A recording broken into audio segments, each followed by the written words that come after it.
Morning, everyone. Morning. Everyone set? Good? All right. I will be heading to Washington, D.C. tomorrow to meet with President Trump in the White House. It is customary for an incoming mayor of this city to meet with the White House, given the mutual reliance. It's more critical than ever, given the national crisis of affordability, one that New Yorkers know very well across these 5 boroughs, and the specific challenge many cities are facing with balancing public safety against steps taken by this administration.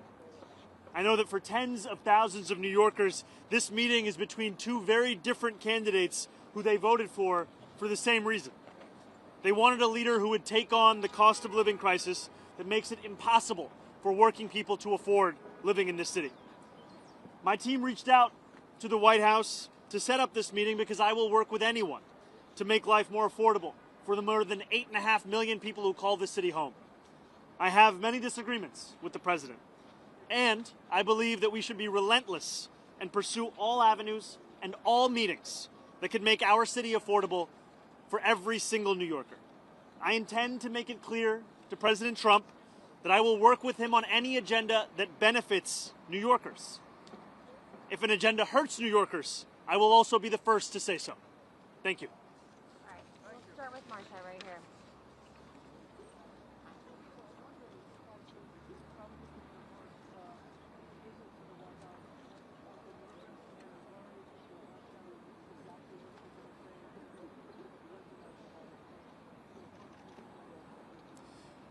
This is an opportunity to make the case for New Yorkers. And it's a case that reflects what New Yorkers are having to live through at this time. When we speak about an affordability crisis, we're speaking about 1 in 4 New Yorkers living in poverty, 1 in 5 struggling to afford $2.90 to ride the bus. New Yorkers for whom the daily acts of life are becoming increasingly harder to afford. And that's an opportunity I have to make the case to President Trump, to the White House, as to what it means to have to suffer through this affordability crisis and what it means to make it even more difficult to do so. Yeah, Jeff. I'm wondering, he called you a communist in the announcement, which seemed a little belittling. I'm wondering, are you concerned that this meeting will actually bear any sort of fruit, or whether it will be another opportunity for him to try to publicly embarrass you? And could you go into any specifics about what you specifically want to ask him, or any specific requests you have for the president in this meeting? I'm not concerned about this meeting. I view this meeting as an opportunity for me to make my case. And I'll make that case to anyone, frankly, as we've been doing over the course of the campaign, and now as I will be the next mayor of this city. It behooves me to ensure that I leave no stone unturned in looking to make the city more affordable. And this is a meeting where I look forward to speaking about the affordability agenda, public safety, and economic security for each and every person that calls the city home. Yeah, Liz.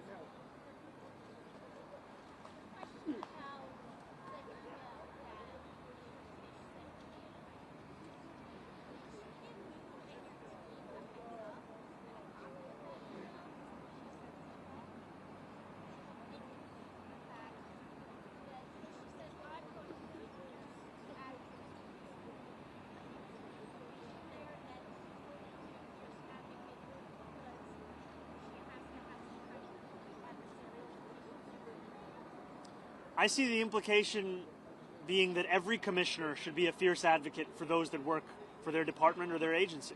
And I look forward to ensuring that that is the case across the entirety of my administration, where when I have a meeting with a commissioner, I know that they are bringing forth the concerns of those that they work with, those that they represent, so that we can ensure that we're actually addressing those concerns. No, this was not a copy of an email that we needed because, frankly, we've been having discussions about the agenda that we share, and I'm not looking to micromanage every single person that works for me. I'm looking to trust them to do their job and know that ultimately I'll be responsible for the work that they and everyone in my city hall does. Holly. Thank you. You were there at the meeting last night, but it's been reported that you're supportive of Brad Lambert challenging Jan Goldman. Can you confirm that reporting first of all? And if that's true, why is Jan Goldman a member of Congress, the chief primary, but Joaquin Rodriguez not? I can confirm to you the things that I've actually said and the things that I've actually done. And last night, I spoke to DSA members, sharing the same message that I've shared in public as well, which is that I do not believe this is the right time to wage this primary.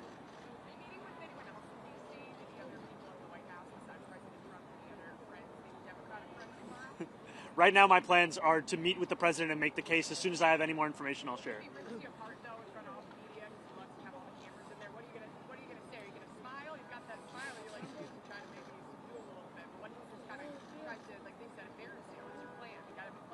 Well, I'll be ready for whatever happens. Yeah, right here. Thank you. Mr. Mayor-elect, do you have any sense in advance of where you might find some common ground on... Sorry, would you mind saying that one more time? Sure. Do you have any sense in advance where you might find common ground with the president on the agenda and the case that you want to present? And where do you think you might have the most success with it?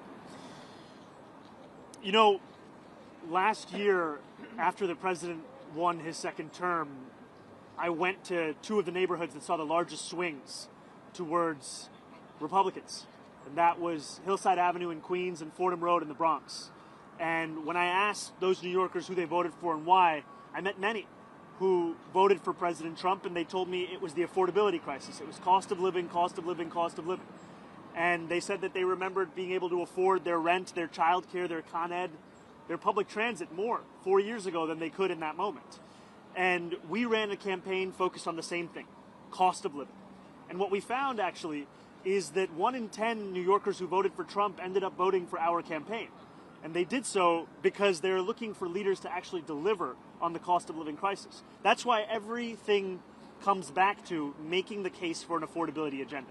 I will meet with anyone, I will speak to everyone, so long as it could stand to benefit an economic agenda for New Yorkers. And that's where I will always make the case. Mr. Mayor, how are you? Hey, how's it going? You're not cool? Good, Jack. Yeah.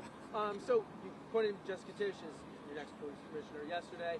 You've been talking about all the things where you agree on, right? You seem to have insinuated a new kind of SRG to respond to protests. What about things you don't agree on? What about the 2019 criminal justice reform? Where did you land on that? And as well as the gang database is something you used to call for during your campaign that you would eliminate. You know, I think that these are disagreements that are actually signs of a healthy relationship.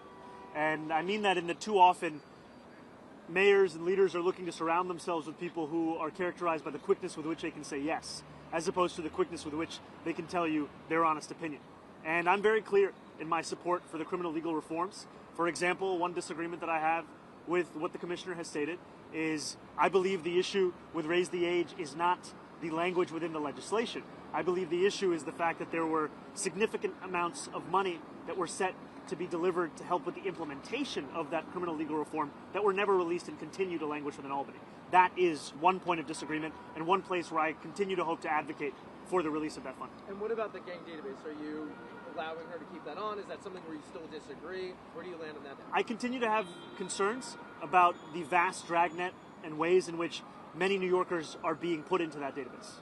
All right, we'll go right here. Thank you. Just wanted to circle back on Holly's question. Are you saying that you're discouraging any DSA candidates, any progressive Democrats challenging Democratic incumbents in the House next year, number one? And then on something having to do with the PD2. Yesterday it sounded... Can I do the first one and then you go? Sure. Yeah. I spoke specifically about the race that was being considered yesterday, which is New York 8. So you're not discouraging others? This was not a sweeping statement. This was specific. Got it. On PD, yesterday, after you announced Jessica Tisch as your police commissioner, it sounded like you're second-guessing letting the CCRB have control over Officer Discipline.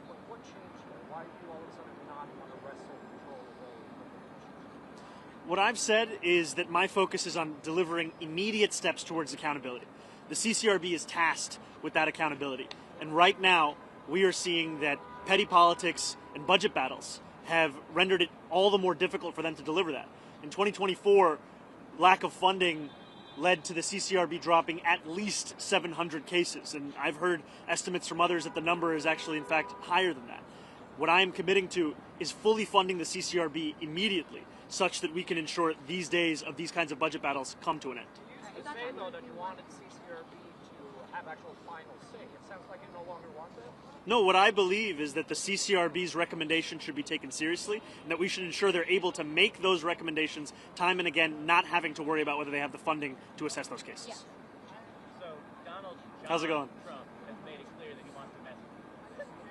What's your plan going into the Oval Office tomorrow? Do you have a specific task that you're going to focus on, or is this just a peacemaking meeting? This is a meeting to share the facts about the affordability crisis in the city, a meeting to speak about the importance of public safety and economic security.